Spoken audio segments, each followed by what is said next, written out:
Good morning, everyone. It's Phil Wade from Dalton Wade Real Estate Group, and hey, today I'm actually just doing it solo. So, hey, we're going to have a great session. We're going to talk a little bit about the buyer's financing contingency. A lot of these trainings evolve from kind of what goes on during the week. We had a situation where the lender kind of did a poor job pre-qualifying the client, and ultimately they couldn't get their financing, and then we kind of missed the financing date. Again, this really should just never ever happen. It's so important, and we've talked about it so many times, but hey, it still happens, so let's talk about it again.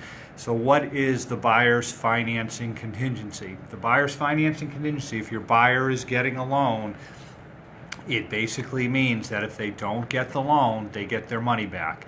The seller has agreed to let them seek the loan, but if it doesn't come through, that all bets are off and they get their deposit back. Now, there is a specific date that the financing contingency expires. It's typically, if you look in the contract, it's number 8. It talks about 45 days that they need to get their loan commitment if you leave it blank, or 7 days before closing. And usually most closings are 30-45 days, so it's going to be the 7 days before closing. So if your closing is on April 7th, which is next Friday, this Friday, yesterday, you should know 100% that your client is good to go, and that all is good, that there's really nothing, if the lender still has to verify that their employment, which they do, that's fine, but they're still working, that's going to work.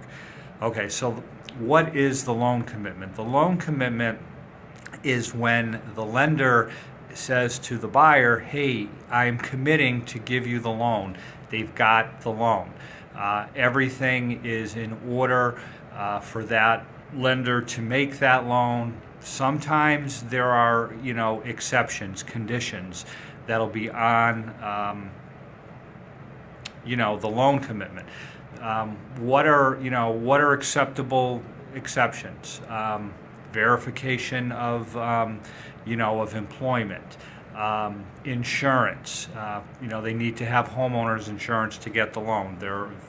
They know they can get that. There's no issue with the 4-point, anything like that. Those would be acceptable conditions because 99% certain they're going to be satisfied. What are, conditions where you may need to ask for an extension? The appraisal's not back, so you don't know that the property is going to appraise out.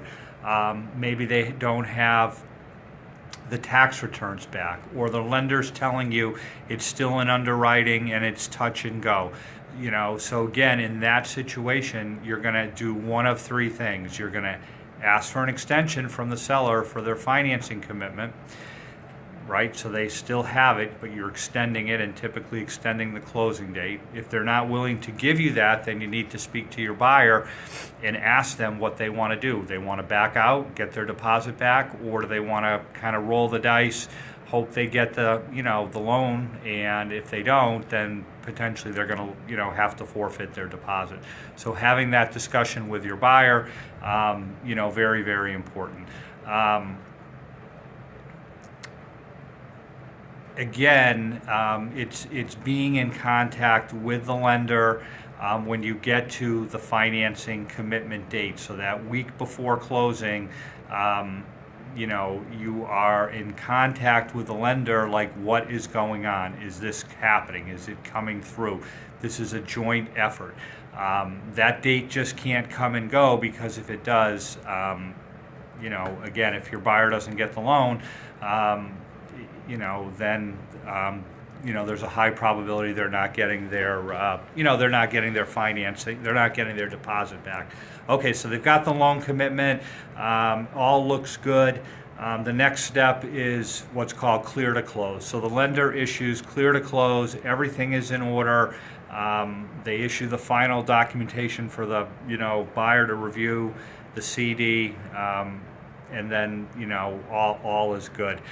What if the lender, like for instance TD Bank, they don't issue a commitment letter? So there's going to be no actual formal letter saying the buyer's got the loan. What do you do in that case? Well, in that case, you're just in constant communication with that lender, with that loan officer. How are we doing? Especially as you get close to, the financing date. They'll start to tell you that, there's some problems. There's some things they're working on. There's some things that need to be resolved. And they're trying to get them resolved. Then you have to have that conversation, with that lender, like how likely is it that we're going to have a problem? But you're in contact with them, constantly. Again, it comes down to a lot to, who did the pre-approval, like that instance I mentioned, where we had a little bit of an issue. That lender did a lousy job. It's the lender's fault. They didn't do a good pre-approval. What ended up tripping the person up should have been well known long ago. It shouldn't come down right to the end and then they get a denial. That's ridiculous. That's that lender really not being on top of their game, and not giving a very good pre-approval. So again, you want to be working with lenders that take the time up front to issue, a strong pre-approval. So on the back end, you don't end up having any issues. But I mean, you never know what can happen. That buyer can go out and rack up some credit card debt, change their score. The financing, the pre-approvals issued, at a point in time, and then a month later, things could have changed, especially if they're like right on the bubble in terms of being able to get the loan. But again, that date, the financing contingency date, as a buyer's agent, you have to be all over it. It's Buyer's Agent 101. I've done this training numerous times, and hopefully I don't have to do it again. But anyways, it's been great chatting. Any questions in Periscope? I'm going to flip the phone, see if anybody's got any questions. Thanks.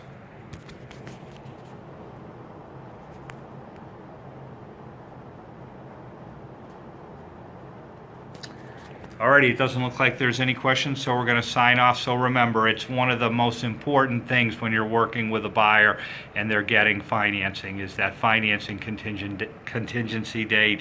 It's bad enough the person doesn't get the loan, and then there becomes some issue, that then now they can't get their deposit back.